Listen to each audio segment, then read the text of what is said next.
복음을 반대하는 이들에 대하여라는 제목의 말씀입니다.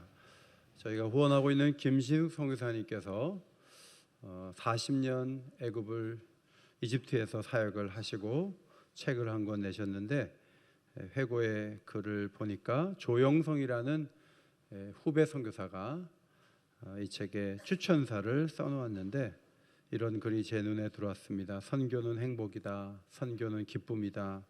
선교는 아름다움이다. 선교의 일생을 들여도 후회함이 없다. 이런 글을 썼어요. 이 글만 보면 선교는 아무 문제가 없고 고통도 없고 그냥 즐거운 나날의 시간이라고 생각될 것 같지만, 김신욱 선교사님이 그 남편과 함께 걸어왔던 선교의 길은 아주 험난하고 어려웠습니다.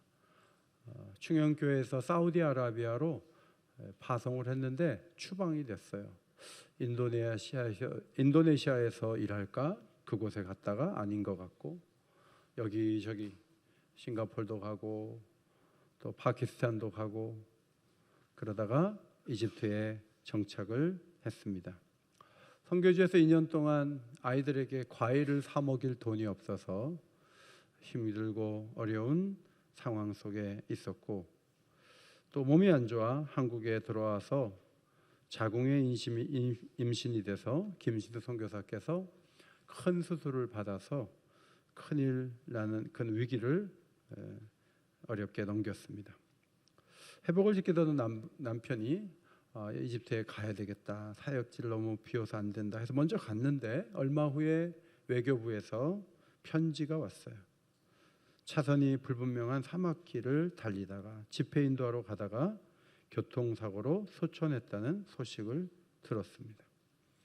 포교가 금지된 이집트에서 지금도 그것이 우발적인 사고일 수도 있지만 누군가 남편을 해친 게 아닌가, 그런 생각을 하고 있죠. 남편이 떠나가고 모든 것을 철수하고 돌아와야 되지만 40년 동안 여성으로서 아주 위대한 사역을 잘 감당했다는 것을 책을 통해 다시 보았습니다. 사도행전 1장에서 우리는 부활하신 예수께서 40일 동안 함께 하신 놀라운 사건, 하나님 나라를 가르치신 모습과 마띠아라는 12번째 사도를 다시 세운 교회의 모습을 보았습니다. 사도행전 2장에서 함께 모여 기도하다가 방언이 터졌고 현지어를 말하는 사람들에게 놀라서 사람들이 주목할 때 베드로가 설교했고 3,000명이 회개하는 놀라운 역사가 있었다는 것을 보았습니다. 3장에서는 제9시 기도 시간에 성전에 올라가다가 나면서 못 걷게 된 사람의 손을 베드로가 잡아 일으켰고, 그 기적에 많은 사람들이 놀랐으며 솔로몬 행각에서 놀라운 말씀을 선포했다. 그런 내용을 지난주까지 살펴보았습니다.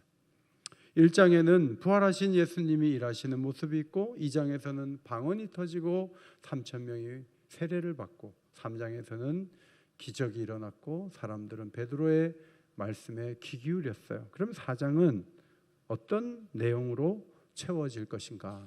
글을 읽는 독자들은 뭔가 자리를 잡아가고 조직도 더 견고하게 하고 더 멋진 교회를 이루었겠다, 건물이라도 하나 세우지 않았을까라고 기대하지만 괄호 안에는 반대가 시작됐다, 그것을 넣을 수밖에 없습니다. 1절에 보면 사도는 보냄을 받은 자라는 직분인데, 유대교에서는 인정도 하지 않고 들어본 적도 없는 이 직분을 베드로는 힘있게 수행하고 있었습니다. 사도 베드로가 말할 때 제사장이 등장합니다. 성전 맡은 자가 나타납니다. 사두개인이 그곳에 이르렀습니다. 이들은 솔로몬 행각의 말씀을 전하는 사도들을 붙잡고 이미 날이 저물었기 때문에 이들을 가두게 되었습니다. 오후 3시에 기도하러 올라갔다가 설교까지 하는 그 시간까지 보면 5시나 6시가 되었기 때문에 이들이 일단은 이들을 잡아두고 내일 신문하기로 한 것이죠. 여기까지가 3절 말씀인데, 4장 4절을 보면 믿는 자가 5,000명이었다, 남자만 5,000명이었다 하는 말씀이 나오죠. 자, 이 내용은 사도행전 3장 27절에 기록이 되어야 되죠. 이게 왜 4장 4절에 나옵니까? 여러분이 역사를 기술한다면 베드로가 놀랍게 설교를 했고 사람들이 5천 명 믿었다 이렇게 기록을 할 텐데, 이 말씀을 잘 보면 반대자들의 움직임을 3절까지 기록한 다음에 4장 4절에다가 5천 명이 믿었다 이렇게 기록을 해놓고 있어요. 이거는 독특한 누가의 의도가 있다고 생각을 합니다. 3장 끝에 배치하지 않고 4절 위치에 반대 세력이 나타난 그 다음에 기록함으로 저자의 의도는 무엇일까를 생각해 봐요. 방언으로 말씀을 주목했죠. 기적이 일어나서 사람들이 또 말씀을 들었죠. 그런데 반대 세력이 일어났어요. 그러면 긴장하게 되죠. 여러분, 반대 세력이 일어나면 뭔가 기가 꺾이죠. 야, 이제 뭐 어렵게 됐네. 방언도 터지고 기적도 일어났지만 이제 반대자가 나타났으니까 이제는 교회는 어렵겠다. 일본의 기독교가 굉장히 활활 불타오르다가 강력한 어떤 군주가 완전히 진압을 했는데 다 죽였어요. 그러니까 일본의 기독교가 살아나다가 꺾여가지고 지지부진한 상태에 머물지 않아요.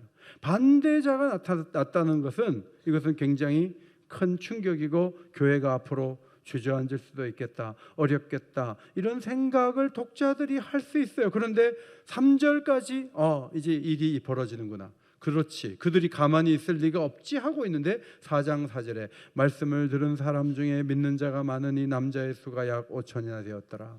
이것을 이 부분에 기록함으로 저자 누가는 반대가 있음에도 불구하고 하나님의 놀라운 새 시대를 여는 물결이 강력하게 흐르고 있었다는 것을 독자들에게 전해주고 있습니다. 지금도 교회가 안 되는 이유를 사랑방에서 얘기하라 그러면 1시간 얘기해도 부족할 거예요. 교회가 이 시대에 참 어려운 이유를 이것저것 얘기를 시컨 할 수 있어요. 그래서 교회가 안 되는 게 당연한 것처럼 생각되지만 4장 4절을 기록한 누가의 의도를 가지고 우리가 오늘을 이야기한다면 이런 문제가 있음에도 불구하고 하나님이 일하시면 놀라운 일이 일어날 수 있다는 내용으로 이야기를 해야 한다는 말씀이에요. 오래전에 복음의 불모지 한반도에 선교사들이 들어왔을 때 이 대한민국, 이 한국에는 앞으로 한 300만 명 예수 믿을까? 아니 500만 명 믿을까? 그러지 않았어요.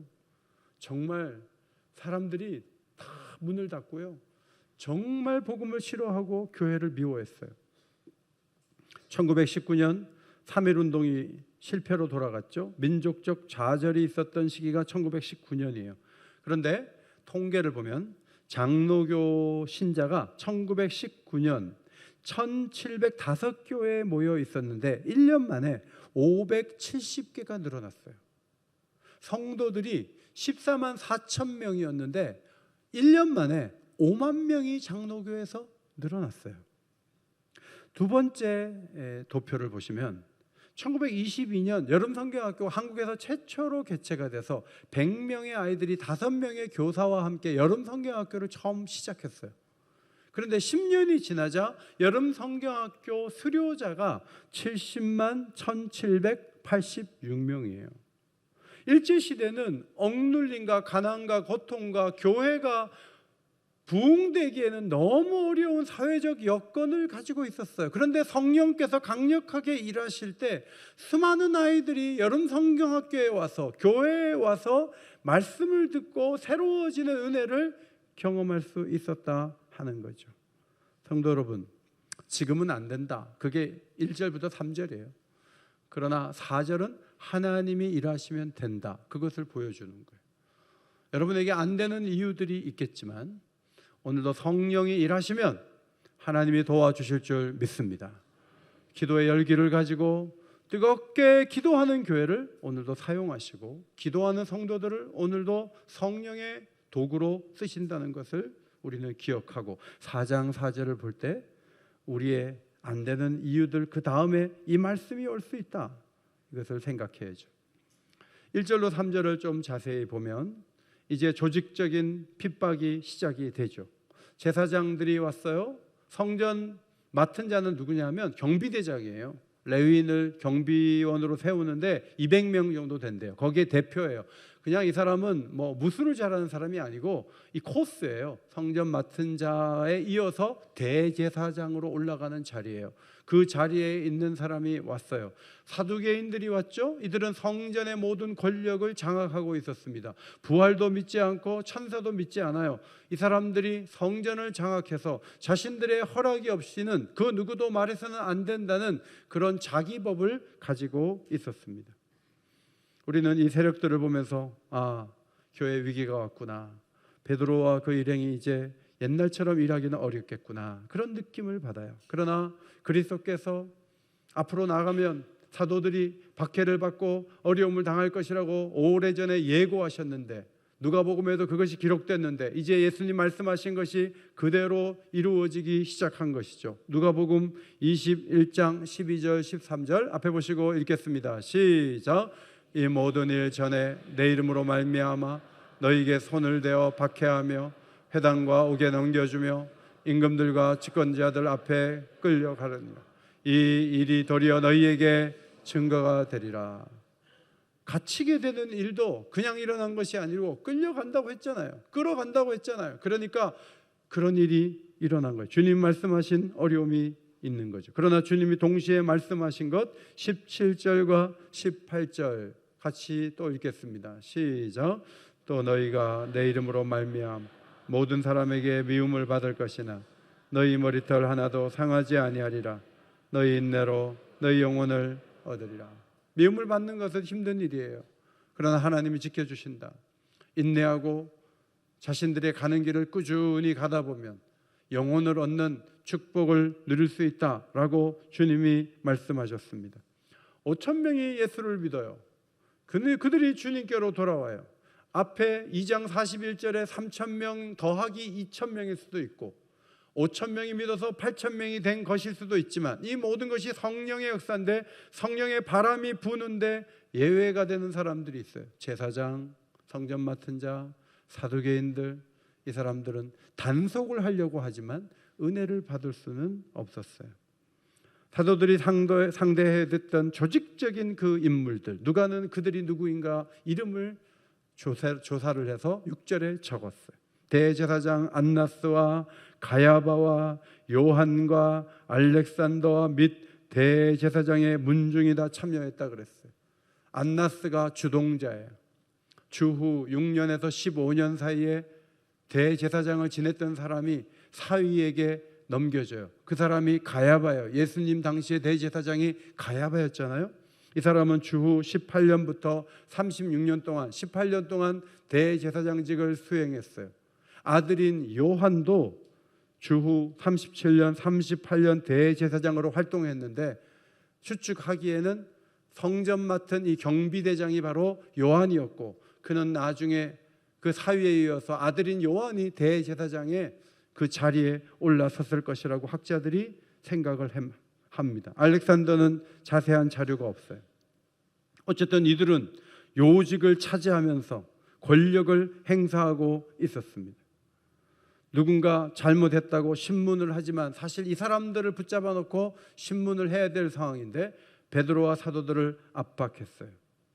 안나스의 5 아들, 사위 1 사람, 손주 하나를 다 제사장으로 만들어 놓는 기막힌 일들을 이루면서도 오늘 가운데 사도들을 세우고 신문합니다. 이렇게 묻습니다. 7절. 너희가 무슨 권세와 누구의 이름으로 이 일을 행하였느냐? 누구 허락받고 이 일을 하느냐? 자, 이것은 예수님이 성전에 올라갔을 때도 똑같은 얘기를 들었던 바로 그 내용입니다. 누가복음 20장에 보면 예수님이 성전에서 백성들을 가르칠 때 대제사장, 서기관, 장로들이 와서 말하죠.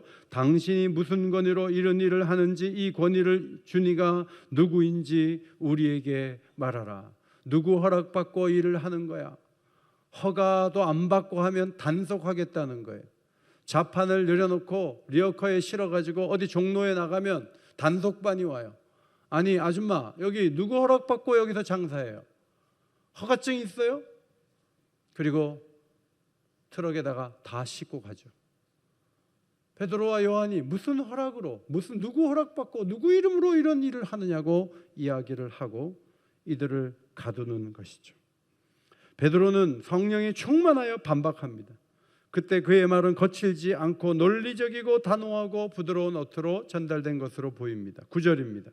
만일 병자에게 행한 착한 일에 대하여 이 사람이 어떻게 구원을 받았느냐고 오늘 우리에게 질문한다면, 아니 질문은 그게 아니고 누구 허락받고 일을 하냐고 묻잖아요. 그러면 허락을 받은 적이 없습니다. 뭐 그렇게 하고 성령이 하라고 해서 했습니다. 이렇게 대답을 해야 되는데 그들의 질문을 교묘하게 바꾸죠. 다른 형태로 바꿔버려요. 이것이 성령의 지혜예요. 여러분도 불신자들하고 얘기하다 보면 PD수첩에 나오는 아주 기독교에 밝히기 싫은 그런 내용, 과장된 내용을 가지고 불신자들이 질문할 때 그 PD수첩에 있는 내용을 가지고 2시간을 얘기하면 전도는 끝나는 거예요. 그걸 얘기하라고 그 시간이 주어지고 기회가 주어진 게 아니에요. 여러분은 슬쩍 질문도 바꾸고 대답도 바꾸어서 그리스도를 중심으로 그리스도가 누구인가를 증거하고 그리스도를 믿을 때 어떤 유익이 오느냐, 그것을 증거하는 이 베드로의 지혜를 본받아야죠. 베드로는 예수 그리스도를 5가지로 설명했어요. 첫째로, 너희가 십자가에 예수를 못 박았다. 대제사장 이 사람들이 주동해서 빌라도를 압박해서 생명의 주를 죽은 가운데 몰아넣는 1등 공신들이 거기에 있었어요. 너희가 십자가에 못 박았다. 이들은 권력을 갖고 있어요. 권력을 가진 자에게 잘 보여야 되는데 베드로는 그럴 마음이 전혀 없어요. 성령은 죄를 지적하시는 영이에요. 성령이 입을 벌려서 죄를 지적하게 하신 거죠. 우리도 이웃들을 모아놓고 우리는 이렇게 얘기하죠. 우리 모두가 죄인입니다. 여러분도 죄를 지었고 저도 죄를 지었고 우리는 하나님과 원수된 관계에 있었습니다. 우리가 죄인이 아니라면 예수님이 이 땅에 오셔서 십자가에 죽을 필요가 없었습니다. 우리가 십자가에 예수님을 직접 내준 것은 아니지만 예수님은 우리 때문에 죽었습니다. 우리는 죄인입니다 라고 얘기할 때 사람들이 기분 좋지 않아요. 그러나 복음은 거기서 출발하는 거예요. 두 번째, 하나님이 그분을 죽은 자 가운데서 살리셨다고 했습니다. 죽은 자를 살리는 건 사람이 할 수 있는 일이 아니에요. 하나님이 능력으로 행하신 일이죠. 그 죽은 예수가 살아나는 것을 들은 것이 아니라 사도들은 직접 그 예수를 봤어요. 그분과 함께 식사했어요. 40일 동안 하나님 나라에 대한 말씀을 들었어요. 구름 타고 올라가는 그 모습을 보았어요. 그들은 부활을 담대하게 전했습니다. 부활은 십자가에 죽은 예수가 하나님의 아들이라는 것을 증거하는 가장 강력한 증거예요. 그 증거가 참이라면 십자가에 예수를 죽인 것은 엄청난 잘못을 범한 거죠. 세 번째, 그분은 나사렛 예수 그리스도시라는 것이죠. 예수는 초라한 나사렛에서 성장하셨지만 그분은 그리스도, 즉 기름 부음 받은 메시아라고 담대하게 선포했습니다. 그분은 살아나셔서 사람이 할 수 없는 일을 하신 거예요. 늘 앉아있던, 수십 년 동안 앉아있던 그 사람이 건강하게 되어 돌아다니는 것은 예수님이 살아난 증거라는 거죠. 논리적으로 너무 안 되시는 분들은 기적이라도 봐야죠. 성령이 설득해서 주 앞에 나와 믿음을 갖는 것은 축복이지만 사람들의 마음이 강팍하고 강하면 기적을 봐서라도 하나님이 이끄는 시대들이 우리 한국교회에서도 있었어요. 1920년대 김익두 목사님, 가는 곳마다 병자들이 구름대처럼 몰렸어요. 경산읍 교회에서는 수십 명이 집단으로 고침을 받았어요. 김해군에서 23년 된 혈루증 여인이 나음을 받았어요. 전주 성경학원에서 열린 부흥에서 치유받은 사람이 수천 명이에요. 성령께서 그 시대에 왜 그렇게 사람들을 고쳐주셨는가? 고침받은 사람들은 부활하신 예수님 본 적이 없지만 그 예수의 이름으로 자신들이 나은 것을 경험하면서 예수님이 살아났다는 확고한 믿음 가운데 들어갈 수 있었던 것이죠. 베드로도 건강하게 된 일을 앞세우며 그 일을 이루신 분이 부활하신 예수라고 증거했어요. 네 번째로, 예수는 건축자의 버린 돌처럼 여겨졌지만 진모퉁이의 머릿돌이 되셨다는 시편 118편 22절 말씀을 인용했습니다. 이 지도자들이 이스라엘이라는 건물을 세워요. 하나님의 집을 세우는데 예수님이라는 돌이 나타났어요. 이거 하찮은 돌이네 하고 던져버렸어요. 그래서 버린 돌이 됐어요. 그런데 하나님께서 그 돌을 하나님의 집을 짓는데 요긴한 위치에다가 썼는데 모퉁이의 머릿돌이 됐다는 거죠. 그림을 보시면 저 가운데 있는 저 돌이 모퉁이돌이에요. 이 모퉁이돌이, 이 머릿돌이 건물의 위치와 방향과 크기를 결정하는 거죠. 여러분, 우리 시대에 많은 사람들이 예수님을 무시해요. 복음이 필요 없다고 생각해요. 그저 건강하게 잘 먹고 잘 살면 된다. 사람들의 모든 관심이 건강에 몰려 있어요. 건강하세요, 건강하세요. 그게 전부인지 알아요. 그러나 언젠가 건강을 잃게 될 거예요. 언젠가 세상을 떠나야 돼요. 이 수많은 무거운 짐들을 자기의 힘과 지혜와 능력으로 해결할 수 있는 것이 아니에요. 예수님을 자신의 모퉁이의 머릿돌로 삼고 아름답게 믿음의 길을 걸어가게 될 때 그 인생 가운데 변화와 평안이 찾아올 줄 믿습니다. 그것이 하나님께서 예수님을 보내주신 목적이에요. 그러면 하나님이 세우신 건물은 무엇인가? 그분이 모퉁이돌이 되어서 머릿돌이 되어서 그분이 그곳에 있을 때 서서히 건물이 연결돼서 하나의 집이 되어가는데 그 건물은 무엇인가? 교회예요. 교회. 자교교회가 중요하고 경복교회가 중요하고 근처에 있는 교회들이 중요한 것은 우리가 서로 연결되어 하나님 나라의 교회를 이루기 때문이죠. 다섯 번째, 예수님은 유일한 구세주라고 선포했습니다. 12절입니다. 앞에 보시고 12절 읽습니다. 시작. 다른 이로서는 구원을 받을 수 없는 천하 사람 중에 구원을 받을 만한 다른 이름을 우리에게 주신 일이 없음이라 하였더라. 여러분, 다른 이로서는 구원을 받을 수 없어요. 조금 전에 어제 나면서 못 걷게 됐던 구걸했던 그 사람이 예수의 이름 외에 그 사람이 성전을 돌아다니는 것을 설명할 수 없잖아요. 마찬가지로 다른 이로서는 이 멸망에 들어가는 사람들이 구원받을 길이 없는 거예요. 예수 한 분 외에는 구원의 길이 없다고 대제사장, 성전 맡은 자, 사두개인들에게 베드로는 담대하게 선포해요. 예수님도 말씀하셨어요. 내가 곧 길이요 진리요 생명이니 나로 말미암지 않고는 아버지께로 올 자가 없느니라. 여러분, 조계사를 지나가면서 불교를 믿으나 어딜 믿으나 열심히 믿으면 구원을 얻는 거지 뭐. 여러분, 그것은 사도행전이 가르치고 주님이 말씀하신 그 가르침과 정면으로 상충되는 생각을 하는 거예요. 뭐만 믿으면 되는 거 아니에요. 예수님만이 아버지께로 인도할 수 있는 구원자가 되는 것을 확신하시기를 바랍니다. 매우 중요한 교리예요. 미국 북감리교에서 파송한 여성 선교사 로제타 의료 선교사예요. 25살 나이에 의사가 되자마자 한국에 왔어요. 남편 윌리엄 의료 선교사가 뒤에 와서 한국에서 결혼을 해서 신혼생활을 시작했어요. 제물포로 올라갈 때, 제물포에서 평양으로 갈 때 이 배를 증기선을 2주를 기다렸어요. 그리고 또 폭풍을 만나서 나흘 동안 두려운 가운데 바다 위에 떠 있었어요. 나룻배를 의지해서 평양으로 들어갔어요. 낮에는 한국어 공부를 하고 진료도 하고 밤에는 소년들을 위한 학교도 운영하면서 빌린 집에서 예배를 드렸어요. 그 당시에 관찰사 민병석이라는 사람이 있었는데 선교사를 돕는 조사, 협조하는 이 조사를 잡아가요. 그리고 돈을 10만 냥 내지 않으면 때리겠다는 거예요. 돈도 없지만 그런 걸 돈을 줄 이유도 없었어요. 그러니까 선교사들에게 집을 빌려준 사람을 압박해서 집 빌려주지 마라.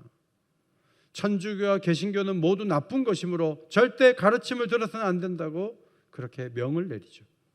물을 길어다주는 지게꾼을 매질을 해가지고 아기 샤우드가 이유식을 할 물이 없었대요. 얼마나 힘들어요. 여러분, 나중에는 평양에서 전염병으로 남편이 죽어요. 사진을 보세요. 로제타의 친정 아버지예요. 남편이 죽은 다음에 샤우드를 데리고 미국 갔어요. 아버지, 사이가 죽었어요. 아버지가 없는 아이, 뱃속에는 아기가 있었어요. 둘째가 태어났죠. 이 할아버지는 얼마나 이 아이를 안으며 마음에 아픔이 있었을까. 그래서 로제타의 선교가 끝났는가? 그렇지 않아요. 한국으로 다시 돌아왔어요. 평양에 남편을 기념하는 기홀병원을 세웠어요. 어린이를 위한 이디스 마가렛 병동을 세웠습니다.